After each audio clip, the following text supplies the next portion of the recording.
नमस्कार, हर हर महादेव साथियों।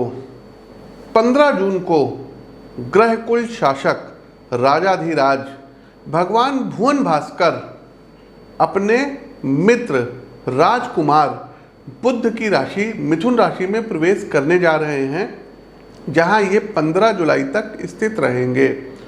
बंधुओं, राजा का राजकुमार अर्थात बुध के द्वारा शासित मिथुन राशि में प्रवेश आपके जीवन पर गहरा प्रभाव डालेगा। प्रॉपर्टी, प्रमोशन और प्रोफेशनल लाइफ पर सूर्य गोचर का सकारात्मक प्रभाव अब देखने को मिलेगा। 6 राशियों की किस्मत सूर्य गोचर की इस कालखंड के दौरान चमकेगी। भाग्य आपको अच्छा सहयोग कराएगा। बिजनेस में अगर पिछले 2-3 महीने से आपने मुनाफा नहीं कमाया था तो सूर्य आपको अब बेनिफिट कराएंगे, बिल्कुल तय है। तो आइए हर एक राशि के बारे में बात कर लेते हैं कि सूर्य का मिथुन राशि में गोचर मेष से लेकर के मीन राशि के जातकों के लिए कैसा रहने वाला है। आपकी जानकारी के लिए बता दें कि प्रस्तुत गोचर आपकी चंद्र राशि व आपकी नाम राशि दोनों पर संयुक्त रूप से आधारित है। आगे बढ़ने से पहले साथियों, हम आपको बताना चाहेंगे कि दिनांक 21 से लेकर के और 24 जून के मध्य में हमारा दिल्ली आगमन हो रहा है। तो जो भी दर्शक दिल्ली में व्यक्तिगत तौर पर मिल करके हमसे अपनी पत्रिका का विश्लेषण करवाना चाहते हैं तो स्क्रीन के दिए गए नंबरों पर अपनी अपॉइंटमेंट बुक करवा लीजिए। और दूसरी एक बात बताना चाहेंगे साथियों कि ज्योतिष संबंधी कोई कंटेंट हो गया, पूजा पाठ संबंधी कुछ गाइडेंस हो गया, पुस्तकें हो गई, उसको प्राप्त करने के लिए व्हाट्सएप का हमारा चैनल है, उसका लिंक डिस्क्रिप्शन बॉक्स में दिया गया है। 9621 वाले नंबर से है वो चैनल। उस पर जा करके उस चैनल को आप ज्वाइन कर सकते हैं और वहाँ पर आपको जो है नई नई जानकारियाँ साझा की जाएंगी।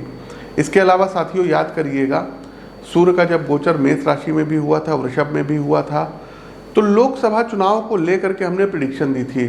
और आप चले जाइएगा, प्रत्यक्ष को प्रमाण की आवश्यकता नहीं है। आप ट्विटर खोलिए और @PT आशीष वत्स लिखिए या फेसबुक पेज पर एस्ट्रोविद आशीष लिखिए और थोड़ा सा जो है स्क्रॉल करिए, अपने उंगलियों को कष्ट दीजिए और जा करके देखिएगा सब लोग जो कह रहे थे, जितने भी एस्ट्रोलॉजर थे या जितने भी जो है क्या कहते हैं मीडिया चैनल वाले थे, एग्जिट पोल वाले थे कि बीजेपी को 400 पार कर रहे थे, कुछ महान भाव लोग तो 500 पार भी कर दिए थे। तो वहाँ पर हमने प्रेडिक्शन दिया था कि एनडीए की सरकार बनेगी, बीजेपी प्लस उनके सहयोगी दल मिलकर सरकार बनाएंगे। और वहाँ स्पष्ट लिखा है ट्विटर और फेसबुक पर कि बीजेपी प्लस एनडीए 250 से 290 सीटों के बीच में आएगी। तमाम लोगों ने उपहास भी किया था, लेकिन वक्त जो होता है, समय जो होता है, ये हर एक खामोशी का जवाब देता है। तो वहाँ पर वो हुआ। इसके साथ साथियों प्रेडिक्शन इसमें थोड़ी सी गलत भी हुई थी। गलत ये हुई थी कि कुछ सीटों की हमने प्रेडिक्शन दी थी, लगभग ये मान के चलिए अगर हमने 60-70 सीटें बताई थी तो उसमें 3-4 सीटों की प्रेडिक्शन गलत निकली थी। तो उसके लिए हाथ जोड़ करके माफ़ी, क्योंकि 100% कोई प्रेडिक्शन सटीक दे नहीं सकता है। 60 से 70%, 80% तक यदि प्रेडिक्शन आपकी सही बैठती है तो बहुत अच्छा रेशियो है। और अगर किसी व्यक्ति की 100% प्रेडिक्शन सही निकलने लगेगी तो फिर वो ब्रह्मा नहीं हो जाएगा। तो ठीक है, बहुत अच्छा है, जो है अच्छा है। हमने वहाँ पर देखिए स्टेट वाइज भी प्रेडिक्शन दी थी, चाहे वो यूपी को लेकर के हो। हमने क्या लिखा था कि अखिलेश यादव जी कन्नौज से जीतेंगे, डिम्पल जी मैनपुरी से जीतेंगे, धर्मेंद्र यादव आजमगढ़ से जीतेंगे, फिरोजाबाद से अक्षय यादव जीतेंगे, बदायूं से जो है आदित्य जीतेंगे। तो इन सब के बारे में हमने प्रेडिक्शन दी थी। गोरखपुर सीट का बताया था रवि किशन, बनारस सीट और लखनऊ सीट का तो तय था जीतना। राजनाथ सिंह जी लखनऊ से और बनारस से मोदी जी जीते हैं। इसके साथ साथ साथियों हमने जौनपुर सीट की भी प्रेडिक्शन की थी। हमने अमेठी सीट के भी बारे में बताया था, सुल्तानपुर सीट के भी बारे में बताया था, कैसरगंज सीट के बारे में हमने बताया था कि करण भूषण वहाँ से जीतेंगे, मुरादाबाद सीट का बताया था, कैराना सीट का हमने बताया था। तो इतनी सारी हमने प्रेडिक्शंस दी थी।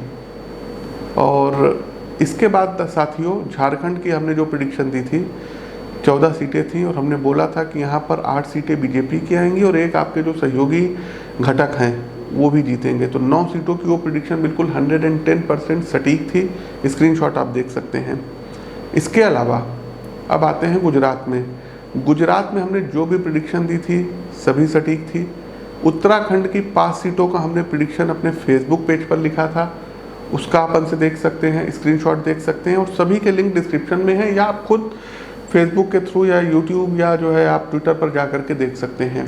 मध्य प्रदेश के बारे में हमने बताया था। तो अधिकतर क्योंकि समय कम था और कुंडलियाँ बहुत ज़्यादा थी तो लोगों के बारे में हमने अक्षरशः बताया था और जा कर के वो चीज़ें सत्य हुई। कोई पब्लिसिटी नहीं कर रहे हैं, ये देखने के बाद कोई ज़रूरी नहीं आप हमसे कुंडली दिखवाइए, लेकिन ज्योतिष पर यकीन करिए। देखिए, एस्ट्रोलॉजर गलत हो सकते हैं, ये विद्या नहीं गलत हो सकती है। आपके आसपास तमाम बुद्धिजीवी एस्ट्रोलॉजर्स हैं, ज्योतिषी हैं, उनसे जा कर के मिलिए, दिखवाइए। लेकिन जो फेक प्रोपेगेंडा ये एस्ट्रोलॉजर्स लोग, ज्योतिषी लोग चला रहे हैं, AM PM न्यूज़ वाले जो भी चला रहे हैं, ये हो जाएगा, वो हो जाएगा, उनकी सरकार बनेगी, चाहे जो हो जाए, गलत है तो गलत है। और गलत होने पर भी गलती ना मानना, ढीठता से उसी के ऊपर डटे रहना, नहीं ऐसा नहीं है, वैसा होगा, वैसा नहीं वैसा होगा, ये काफ़ी कुछ जो है व्यक्ति के पतन का कारण होता है। खैर, क्या करना, आगे बढ़ते हैं। वीडियो लाइक कीजिए, शेयर कीजिए। मूल मुद्दे पर आते हैं कि सूर्य का मिथुन राशि में गोचर का सभी 12 राशियों पर क्या प्रभाव रहेगा। पहली राशि जो आती है ये आती है एरीज अर्थात मेष राशि।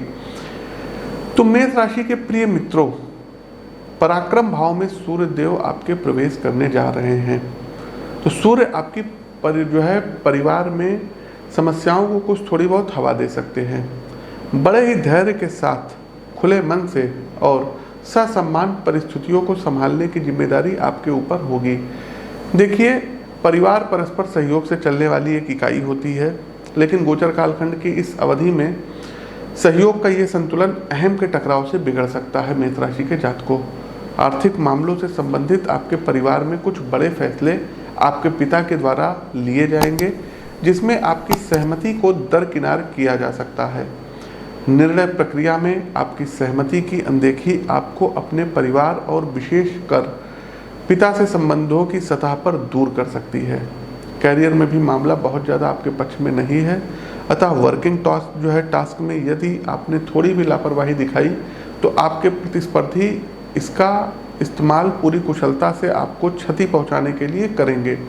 वहीं मेष राशि के जातकों, सामाजिक जीवन में समस्याओं के थपेड़े आपका मन, मस्तिष्क और धार्मिक यात्राओं की ओर मोड़ सकते हैं, जहां आप अपनी आत्मिक ऊर्जा से जुड़ाव अनुभव करेंगे तथा गोचर का अंतिम चरण आपको फिर एक नवीन ऊर्जा से भर देगा।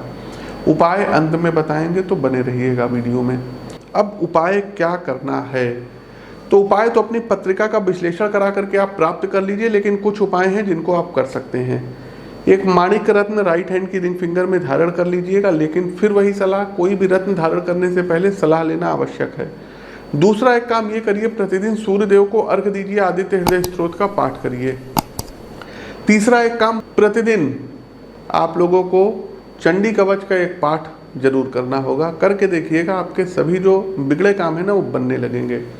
अगला एक काम ये करना होगा साथियों कि संडे वाले दिन आदित्य हृदय स्तोत्र का पाठ करें और प्रत्येक संडे के संडे सनराइज से सनसेट के बीच में एक रोटी में थोड़ी सी लाल मसूर और गुड़ रख करके शहद लगा करके गाय को जरूर खिलाइए। ग्रास, गौ ग्रास उसको बोलते हैं। इसके साथ साथ साथियों, स्नान करने वाले जल में थोड़ा सा चंदन का इत्र मिला करके आप लोग स्नान करिए। एक लाल रंग की रुमाल अपनी जेब में रखिए और हो सके तो एक तांबे का कड़ा 25 से 30 ग्राम का दाहिने हाथ में आप लोगों को धारण करना होगा। तो ये कुछ उपाय हैं जिनको आप कर सकते हैं और अनुकूलता प्राप्त कर सकते हैं। प्रिय दर्शकों, हमारा प्रस्तुत गोचर कैसा लगा कमेंट बॉक्स के माध्यम से अवगत अवश्य कराइए। नए हैं तो चैनल को सब्सक्राइब करिए, बेल आइकन दबाइए। अपनी वाणी को विराम देते हुए ज्योतिष के इस मंच से मैं पंडित आशीष वत्स आप सभी प्रबुद्ध साथियों से विदा लेता हूँ। नमस्कार, राम राम।